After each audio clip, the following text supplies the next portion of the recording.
കനകയുടെയും ആദർശിൻ്റെയും നാളത്തെ പ്രൊമോ റിവ്യൂയിലേക്ക് എല്ലാവർക്കും സ്വാഗതം. അങ്ങനെ നമ്മളെ കനകയാണെങ്കിൽ നമ്മളെ സച്ചിദാനന്ദൻ്റെയും നന്ദുവിൻ്റെയും ജാതകം കൊണ്ട് നോക്കാൻ വേണ്ടി പോയിട്ടുണ്ട് കേട്ടോ. അപ്പോൾ നമ്മളെ ജോത്സ്യനാണെങ്കിൽ കബടി നിരത്തിയിട്ട് പറയുന്നുണ്ട്, ഈ ജാതകം ഒരിക്കലും ശരിയാവത്തില്ല, ഇതൊരിക്കലും നടക്കാൻ പാടില്ലാത്ത കല്യാണമെന്നൊക്കെ പറയും കേട്ടോ. അങ്ങനെ നമ്മളെ കനകയാണെങ്കിൽ ആകെ ഒരു ടെൻഷനൊക്കെ അടിച്ചിട്ട് നേരെ വീട്ടിൽ വന്നിട്ട് നമ്മളെ ഗോവിന്ദൻ്റെ അടുത്ത് പറയുന്നുണ്ട്, ഗോവിന്ദേട്ടാ ഇങ്ങനെയാണ് ജോത്സ്യം പറഞ്ഞത്, ഈ കല്യാണം ഒരു കാരണവശാലും നടക്കാൻ പാടില്ല, ഈ ജാതകം ചേരത്തില്ല എന്നൊക്കെയാണ് നമ്മളെ ജോത്സ്യം പറഞ്ഞതെന്നൊക്കെ പറയുന്നുണ്ട് കേട്ടോ. അങ്ങനെ പിന്നെ ആണെങ്കിൽ കാണിക്കുന്ന നമ്മളെ ആദർശിനെ അനിയാട്ടോ. അപ്പോൾ ആദർശാണെങ്കിൽ അനിയെ ഒരുപാട് വഴക്ക് പറയുന്നുണ്ട്, നിൻ്റെ അടുത്ത് എത്ര പറഞ്ഞാലും കേൾക്കത്തില്ലേ, നന്ദുവിൻ്റെ പിറകെ നടക്കരുതെന്ന് പറഞ്ഞാൽ നീ അനുസരിക്കത്തില്ലേ എന്നൊക്കെ ചോദിക്കുന്നുണ്ട്.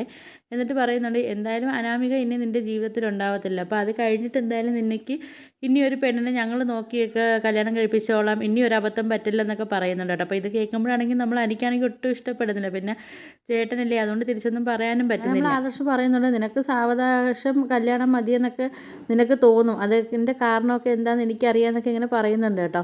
പിന്നെ കാണിക്കുന്നത് നമ്മളെ നന്ദുവിനെയാണ് കേട്ടോ. അപ്പോൾ നമ്മളെ നന്ദു ആണെങ്കിൽ ഇങ്ങോട്ട് വന്നിട്ട് അച്ഛൻ്റെ അടുത്തും അമ്മയുടെ അടുത്തും ആണെങ്കിൽ നല്ല കയറി അങ്ങ് ദേഷിക്കുന്നുണ്ട് കേട്ടോ.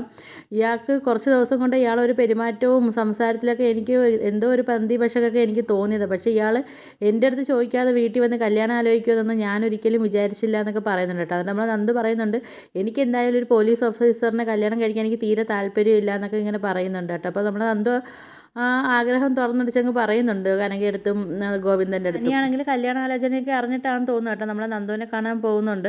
അപ്പോൾ നമ്മൾ സ്റ്റേഷനിൽ ചെല്ലുമ്പോൾ സച്ചിദാനന്ദൻ സാറാണെങ്കിൽ നമ്മൾ അനിയെ ഇങ്ങനെ സൂക്ഷിച്ച് നോക്കുകയൊക്കെ ചെയ്യുന്നുണ്ട് കേട്ടോ. അങ്ങനെ അവർ തമ്മിൽ ചെറിയൊരു വാക്ക് തർക്കമൊക്കെ അവിടെ നടക്കുന്നുണ്ട്. അപ്പോൾ അതൊക്കെ കാണിച്ചാണ് നാളത്തെ പ്രൊമോ റിവ്യൂ അവസാനിച്ചത്. അപ്പോൾ നിങ്ങൾക്ക് എൻ്റെ വീഡിയോസൊക്കെ ഇഷ്ടപ്പെടുകയാണെങ്കിൽ ഒന്ന് ലൈക്ക് ചെയ്ത് ഷെയർ ചെയ്ത് സബ്സ്ക്രൈബ് ചെയ്ത് കൂടുതൽ ബെല്ലൈക്കൺ ഒന്ന് എനേബിൾ ചെയ്ത് സപ്പോർട്ട് ചെയ്യണേ.